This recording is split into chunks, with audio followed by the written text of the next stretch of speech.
Hi everyone and welcome back to Warrior's Journey. So let me pick up where I stopped last time. So I was laid off from my job in March 2015. I took a short rest, maybe a couple of months or so, and then I started preparing to run for masters in the States, and I started preparing for my pre-qualifying exams, the GRE and the TOEFL, and started writing institutions that I'm interested in the States to go visit them. And I started preparing and studying for the exams and getting ready to do the exams, and I booked the dates for the exams. The GRE was on the 10th of August, and the TOEFL was on the 29th of August. And I booked a ticket to the States on the 5th or 6th of September. I can't remember the exact date. It's either 5th or 6th. Anyway, while I was studying and preparing for the exams, I think sometime in July, I had this episode that I usually have. It's a strong headache, and the pain goes from your head back to your neck and back, and you have pain and stiffness in your neck and back. So I had one of these episodes in July, and I thought it's going to pass like others. It usually stays a week or so, but this time it didn't pass in a week's time, and it just was constant all the time. It did not get better. So I was just thinking to myself, it will pass at some point. And time passed, and we got to the date of my GRE exam on the 10th of August. So we're speaking about over 3 weeks of continuous pain. So I went to do the exam, and it was very hard. I was on the maximum dose of painkillers, and I had pain relief patches all over my neck and back, just to ease the pain so I can do the exam. And I did pretty well in the exam. Of course, I would have done much better if I was not in that case. But for someone going through all that, I achieved 161 out of 170, which was a really good result, and it was sufficient to get me a university admission in the United States. So after that, I went home and I thought to myself, I should get myself checked, because this has been going for over 3 weeks, and it's not getting better. So it's better to go see a doctor. So I went to a neurologist, and I told him everything that I've been going through, and I told him all my history and all my doctor visitations and everything that I was told, and I told him the piece about the malformation in my brain arteries that was mentioned to me by the previous neurosurgeon. But he was not the least concerned, let's say. And he told me I will have you do some tests to check you, and we also need to do a scan for your neck to check how your neck is doing. So I went and did the scan for my neck. It's a regular X-ray, and I did the tests, the blood work that he requested. At that time, I did not have medical insurance, but these are not very expensive things to do, so I was able to do them easily. Anyway, I did everything, and I went back to him the next day, and he looked at the image, and he said everything's fine, and looked at the test results and said everything's fine, but you have a vitamin D deficiency, and we need to prescribe some vitamin D pills for you, just to make you feel better. But these are not very serious issues. Most people have vitamin D deficiency. That's what he told me. And after that, I left his clinic, And I was convinced that nothing is wrong with me because I have seen many doctors and everything was fine, and everyone has been telling me that there is nothing much to worry about. So I went home and I started preparing for my TOEFL exam on the 29th. I think it was the 15th of August or something like that. But I was in so much pain in a way that I cannot express. It was extremely bad. I think at that time I was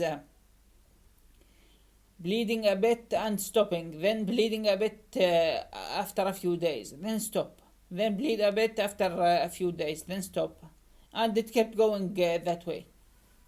But I was convinced that nothing was wrong, and I've seen many doctors, and everything looks good. So I just thought this will pass like any other thing. On the 17th of August, the big event happened. I was sitting in the living room. I was in so much pain, and then I went to the other room to pray. We Muslims pray 5 times a day, and it was time for Dhuhr prayer. So I went to another room to pray because I like it quiet when I pray. And before starting my prayer, I felt this unbelievable pain in my head. It was so excruciating, I cannot express how bad it was. And then I went back to the living room. My father was sitting there. He was the only one with me at the house. And I lied down, and suddenly my whole body started shaking, and I lost my ability to speak, and I lost my vision, and I can't tell you how bad things were. But after a minute, these convulsions stopped, and I was trying to tell my dad to call 911, but I wasn't able to speak well, so it was like, but I was telling him to call 911. And he picked it up and he called 911 for me. And after a few minutes, I was able to speak a little, and I got back my vision. So things were a little bit better. But my father thought I was having a heart attack.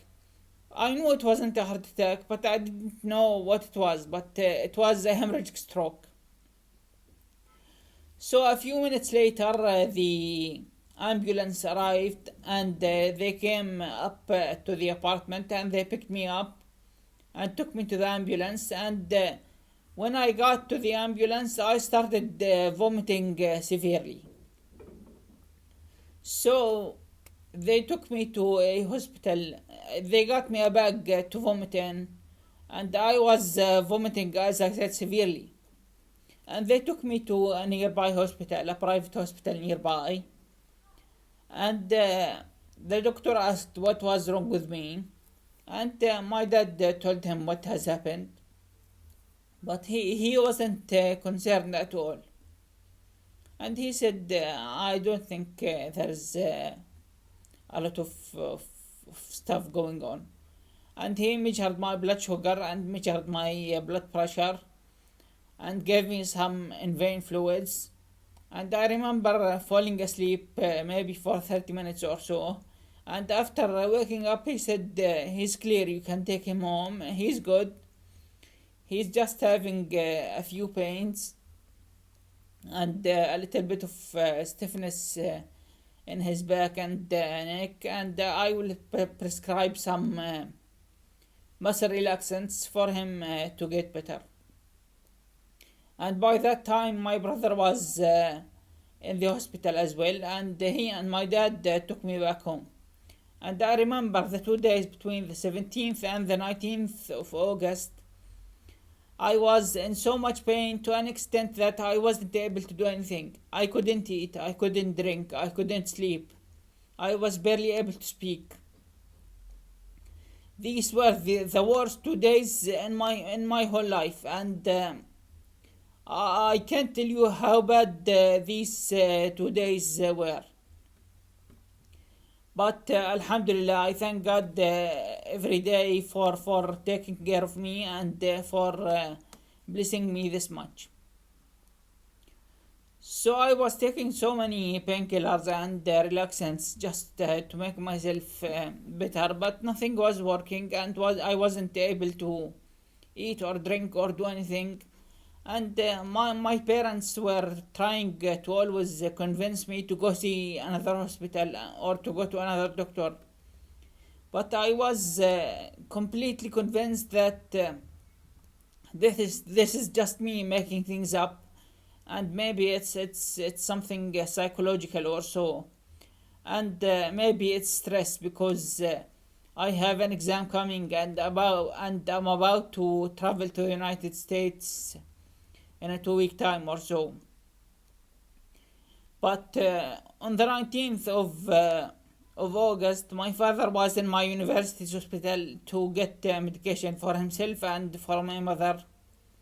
And I have a cousin who works, she's a pharmacist, she works in the hospital, and she saw my father, and they were speaking, and he told her what was happening with me, and she told him you should bring him to the hospital now. And she started calling us and say, come to the hospital now, come to the hospital now. At the beginning, I refused to go to the hospital because I didn't feel that I need to go to the hospital. And I believe that this is something that will pass in a few days' time or so. But she called maybe 20 times in 1 hour, which made me finally change my mind and go to the hospital. And when we arrived to the hospital, she had a neurosurgeon waiting for me, a resident neurosurgeon waiting for me to examine me and check me. So we went to the ER, and they took me to the neurosurgeon, and he checked me, and I was fully responsive.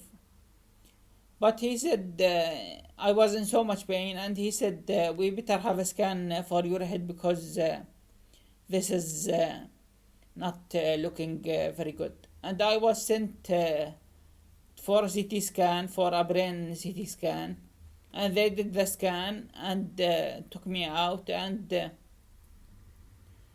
I found my friend who was an ENT doctor there, and he took me to his clinic to rest there until the results from my scan come out. And a few minutes later, the neurosurgeon came to me and he said, we need to do an emergency surgery because you have a huge amount of fluids accumulated in your brain. You have severe hydrocephalus, and we need to drill your skull to release the pressure and remove the fluids from your brain. And this news was pretty devastating for me and my family, and everyone who was with me in the hospital collapsed. So I had to stay strong for everyone with me, and I did that, and it's something I'm glad I did. And I started having a conversation with the neurosurgeon who told me that we will have an emergency surgery. And I started asking if there was another way, and does it have to be a surgery, and do you have to drill my skull, and that kind of questions. The things I could think of at the moment. And he said it was the only solution. So I've accepted the reality that this was happening, and I accepted doing the emergency surgery. I think it's better if I stop here, and next time I will tell you what happened in the surgery and what happened after that surgery. I'll see you next time. Bye for now.